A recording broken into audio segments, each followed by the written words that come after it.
Hi, beautiful ladies. It's our 5th day of Ditch the Wagon challenge. So I wanted to talk to you about, so far we've talked about pretty much a few key things that need to be addressed if you're going to be able to move forward in your journey for health and wellness, and not just looking at the weight or judging yourself, feeling bad about food, feeling guilty, not trusting your instincts, to have that bigger picture, right? So we talked about mindset being so important and pretty much the missing link for most things you may have tried before, and it's pretty much the reason you may have not succeeded before and you're still searching for the answers, right, on how to be healthy. That also talked about why diets don't work, not being sustainable, not being flexible and personalized to fit your life, right? So that was really important. Trusting your instincts. So unfortunately, the problem with the diet world, or believing in diets for all of as many years as women have, is that they've forgotten what normal is for them. They've forgotten what normal food is. They've forgotten how to trust their instincts, how to eat for the enjoyment of food, right?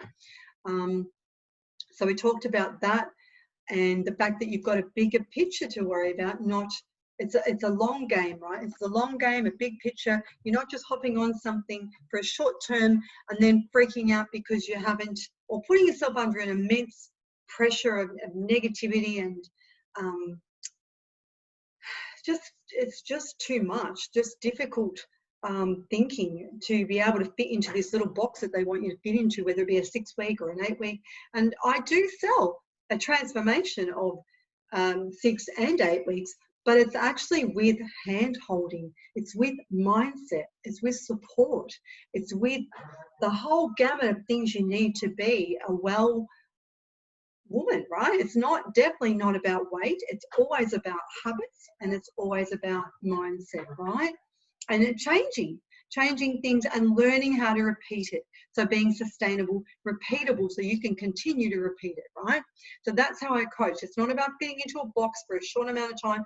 And if you haven't met that time frame, it's all over. It doesn't work like that. And I'm so glad that I can teach this to you, so that you can hopefully let go of that idea of going on something and falling off the wagon, and that wagon's your life. So it's a bigger game, a bigger picture, and I teach a holistic view of that, right? So the last shift today is about all or nothing approach, which I see every time, right? So what unfortunately happens, and I guess it is that rush, right? It's that rush that we've got to do something in 6 weeks or 12 weeks, or we don't get our money back, or we failed the diet again and we don't lose the weight. So I think the all or nothing thing comes from that time frame problem that you get, right? The fact that we don't have a bigger view of how we want to live our life and how we want to live lifestyle, how we want our habits to be. All of those things make it all fit into that all or nothing, right, time frame. So that approach never works. And what I also have found is that when someone's got an all or nothing approach, so it's go hard or go home, it's like something that we did in the 80s, right? Something we did in the 80s that's gone, right? I want you to get rid of that whole idea of the go hard, go home idea, right? And I used to say it too, like, not here for a good time, not here for a long time, here for a good time, right? That's what you can do when you're young and reckless, right? You can say those things, right? We're not living like that now. So we want you to be able to eat normal foods that you want to eat. You love the food without all the head stuffing up. I'll call head stuffing up, right? Without messing with the brain, without counting calories and worrying about what you shouldn't eat and what's healthy, what's not healthy.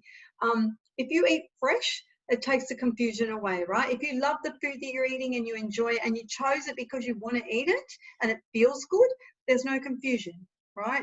So this all or nothing approach, it just doesn't work, where you go hard and then you lose interest. And I see it with exercise, of course. So everyone, will go really hard, really enthusiastic, and then they can't sustain that because they're not actually using habits. They're using, they think they need motivation, but you don't actually need motivation. That's another talk, another time.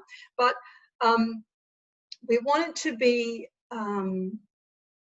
real. I guess we want it to be real life. We want it to fit your life and to make sense to you. Like, it's got to make sense, right? Otherwise, how can you stick to something that you are going to, it's not going to make sense to you if it's got too many silly food rules that you can't eat this and you can't eat that. And remember that these rules are made up by someone wanting to sell a diet, right? If you can think of it like that, that's a really massive, major shift to make. Someone has made a diet up to sell it, right? To help.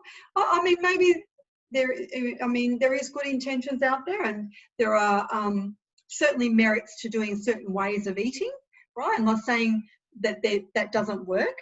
The thing is, if it doesn't suit you, if it doesn't fit your world or your life, then that's different, right? That's a different matter altogether. And unfortunately, we try and push on and push on and push on, even though it doesn't feel right for us and it doesn't feel good and it's not working.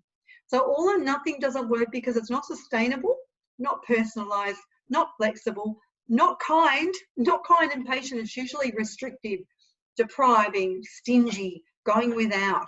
It's all that negative connotation, right? So if you're looking to eat a certain way or live a certain way, make sure that it feels good, it's nurturing, it's patient, it's kind. It's like how you would want a relationship to be, right? This is a relationship with you.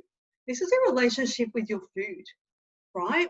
So if you have higher standards in your relationships, I want you to take the same level of care and love for the food as well, right?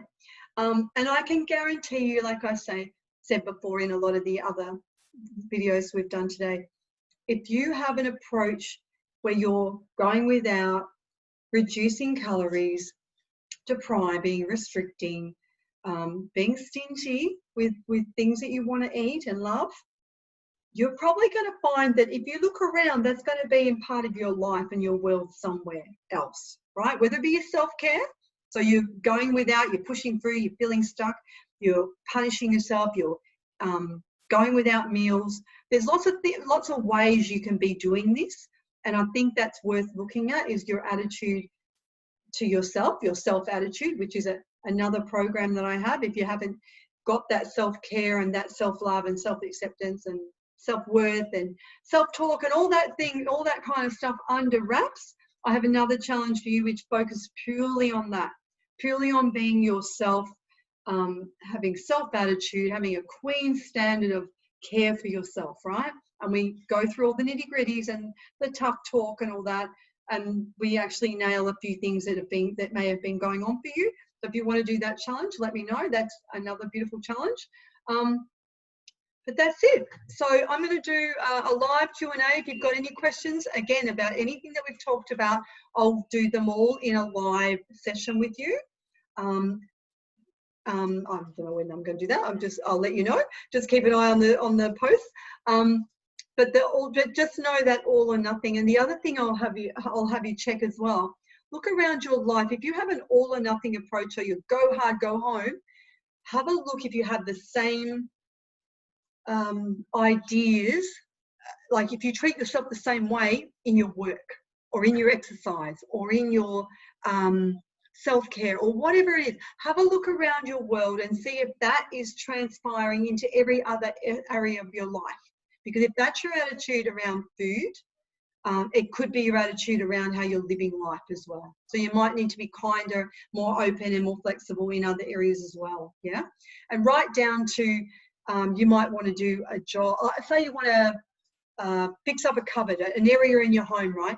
But it's all or nothing. It's either you've got time to do the whole thing in one hit, clean out your wardrobe completely, or you're not going to tackle that task, right? So that might be another area where you have to chunk it down and go into smaller steps so that you get away from that all or nothing idea, right? And it might be something as simple as that. But anyway, I'll leave you now, and I hope that you loved that and that you appreciated that challenge. And I would love to work, if you want any more help, just let me know, right? Any questions, I'll go and answer them on the live, and go back through it again if you need to. And if there's anything that triggered you or you need help with, let me know. All right. Thank you. Thanks for joining us. Bye.